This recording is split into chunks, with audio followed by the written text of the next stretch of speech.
বন্ধুরা, এটি হলো আমাদের তারাপীঠ ব্লগের সেকেন্ড পার্ট। আজ আমরা চলেছি বক্রেশ্বরের উদ্দেশ্যে। রামপুরহাট বা তারাপীঠ থেকে বক্রেশ্বরের দূরত্ব 65 কিলোমিটার। আপনারা চাইলে ট্রেনেও যেতে পারেন। ভোর 5:30 রামপুরহাট স্টেশন থেকে দুবরাজপুরের উদ্দেশ্যে আপনারা ট্রেন পেয়ে যাবেন। এই দুবরাজপুর হলো বক্রেশ্বরের সবচেয়ে নিকটতম স্টেশন, যার দূরত্ব 11 কিলোমিটার। দুবরাজপুরে নেমে সেখান থেকে আপনারা বাস, টোটো করে পৌঁছে যেতে পারবেন বক্রেশ্বরে। কিন্তু আমরা গিয়েছি প্রাইভেট গাড়ি ভাড়া করে। রামপুরহাট থেকে গাড়ি ভাড়া পাওয়া যায়।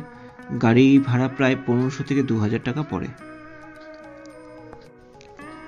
বক্রেশ্বর মন্দির। বক্রেশ্বর হলো বীরভূমের সিউড়ির অন্তর্গত দুবরাজপুর ব্লকের একটি গ্রাম। দেখতে দেখতে আমরা পৌঁছে গেলাম বক্রেশ্বরে। এখানে পার্কিং লটে গাড়ি পার্কিংয়ের আলাদা আলাদা মূল্য রয়েছে, যেমন 2 চাকার আলাদা, 3 চাকার আলাদা এবং 4 চাকার আলাদা। এখানে সেগুলি আপনারা দেখে নিতে পারবেন।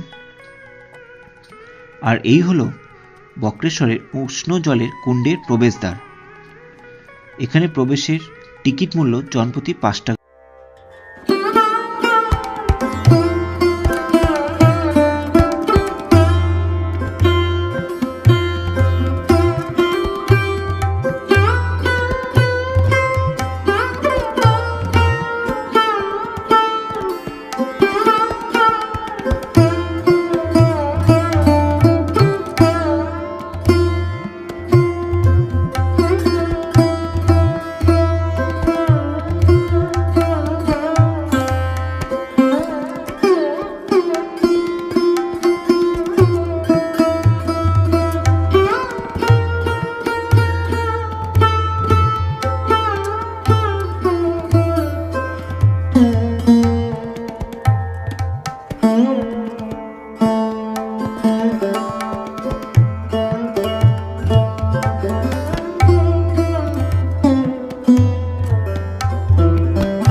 ভাপ বেরোচ্ছে।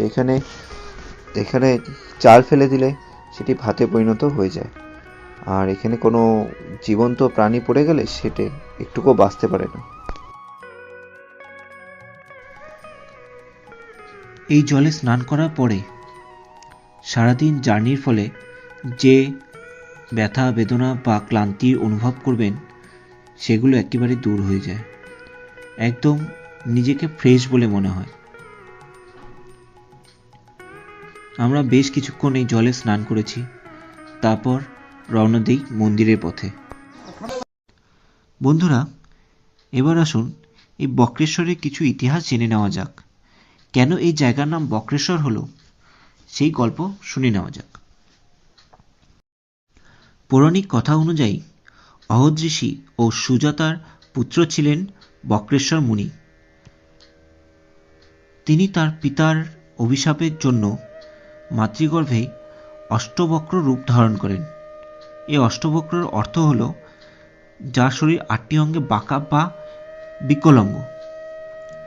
একদিন তার পিতা রাজা জনকের রাজসভায় যান এবং সেখানে বন্দি ঋষির সাথে যুক্তিতর্কে লিপ্ত হন এবং সেই তর্কে তিনি পরাজিত হন ও ও ফলস্বরূপ তাকে জল সমাধি নিতে হয়।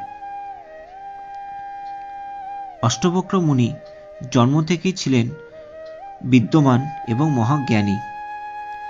তিনি যখন 12 বছর বয়স হয়, তার মার কাছ থেকে তার পিতার মৃত্যুর সমস্ত কাহিনী তিনি জানতে পারেন এবং ক্ষিপ্ত হয়ে রাজার দরবারে যান ও বন্দিমুনিকে তর্কযুদ্ধে আমন্ত্রণ করেন এবং সেই যুদ্ধে তাকে তিনি পরাস্ত করেন ও যুদ্ধে জয়ের ফলস্বরূপ তিনি উপহার স্বরূপে নিজের বাবাকে ফিরে পান।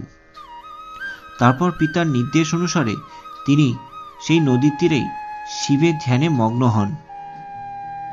একদা শিব তাকে এই 10টি কুণ্ডের সন্ধান দেন এবং বলেন এই কুণ্ডে স্নান করলে তার সমস্ত বক্রতা দূর হবে। তিনি দেখেন যে এই 10টি কুণ্ডের মধ্যে শুধুমাত্র একটি কুণ্ডের জলই স্নানযোগ্য। তিনি সেখানে গিয়ে স্নান করেন এবং সেই কুণ্ড থেকে স্নান করে বেরিয়ে আসার পরই তার সমস্ত বক্রতা দূর হয়ে যায় ও এক সুন্দর রূপ ফিরে পান। সেই থেকে এই কুণ্ডের নাম পাপভরা গঙ্গা এবং এই স্থানের নাম বক্রেশ্বর ও তার স্থাপিত ও পূজিত শিবলিঙ্গ বক্রেশ্বর মহাদেব নামে পরিচিত। চলুন এখন বাবা বক্রেশ্বর মহাদেবের পুজোয় যাওয়া যাক।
এই বক্রেশ্বর শুধুমাত্র দেবাদিদেব মহাদেবই পূজিত হন না, এখানে রয়েছে দেবী সতীর একটি মন্দির। কথিত আছে 51 সতীপীঠের একটি পীঠ হল এই বক্রেশ্বর। এখানে দেবী মহিষমর্দিনী নামে পরিচিত বা মহিষমর্দিনী রূপে পূজিত হন।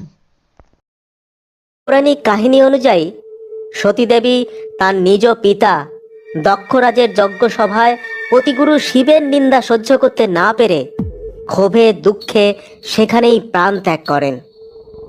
এরপর মহাদেব মহেশ্বর দক্ষরাজের যজ্ঞ পণ্ড করে দিয়ে সতীদেবীর নিষ্প্রাণ দেহ কাঁধে নিয়ে প্রবল তাণ্ডব নৃত্য শুরু করেন।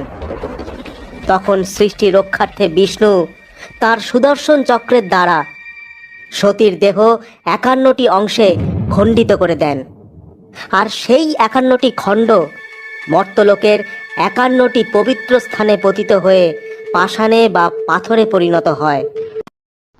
এখানে দেবীর দুই ভুরুর মধ্যভাগটি পড়েছিল।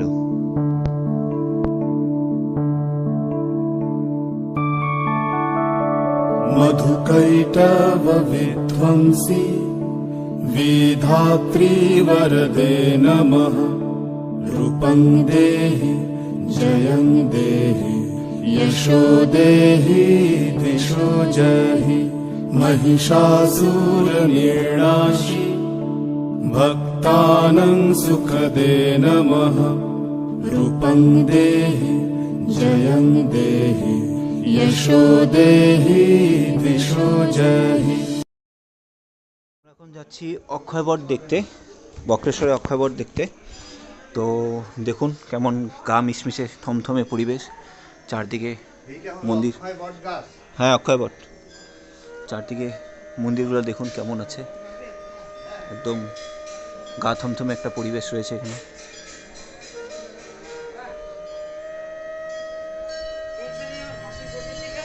এটা হচ্ছে অক্ষয়বট, এটাই অক্ষয়বট। অক্ষয়বট এই যে, হ্যাঁ দেখছো এসেগুলো দেখছো। আর পরিবেশটা কেমন থমথমা, একদম মিশমিশা পরিবেশ।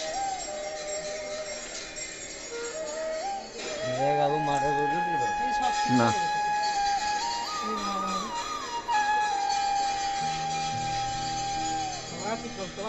এখানে বলি, এখানে যত সম্ভব বলির জায়গা মনে হয়। মহাসিদ্ধ পঞ্চমুণ্ডী আসুন, পঞ্চমুণ্ডী আসুন।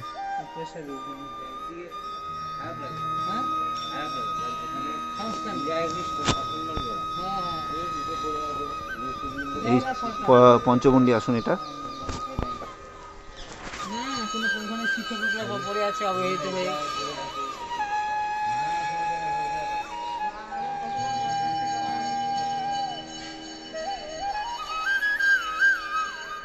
পরিবেশটা সত্যি খুবই গা থমথমে শান্ত, একদম মিশমিশে পরিবেশ। দেখুন বটগাছটা কিভাবে ঝুড়িগুলো নেমেছে আর কিভাবে শিকড় দিয়ে পুরো মন্দিরটাকে আঁকড়ে নিয়েছে।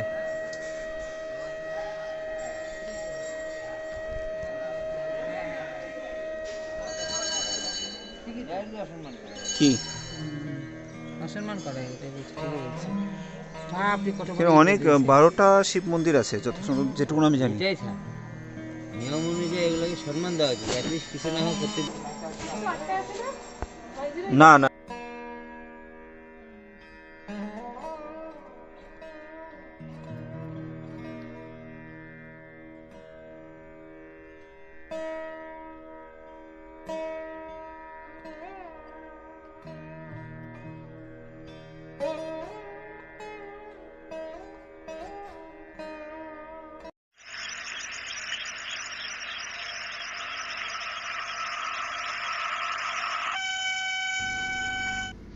আজ এখানেই শেষ হলো আমাদের তারাপীঠ আর বক্রেশ্বরের দুদিনের এই সফর।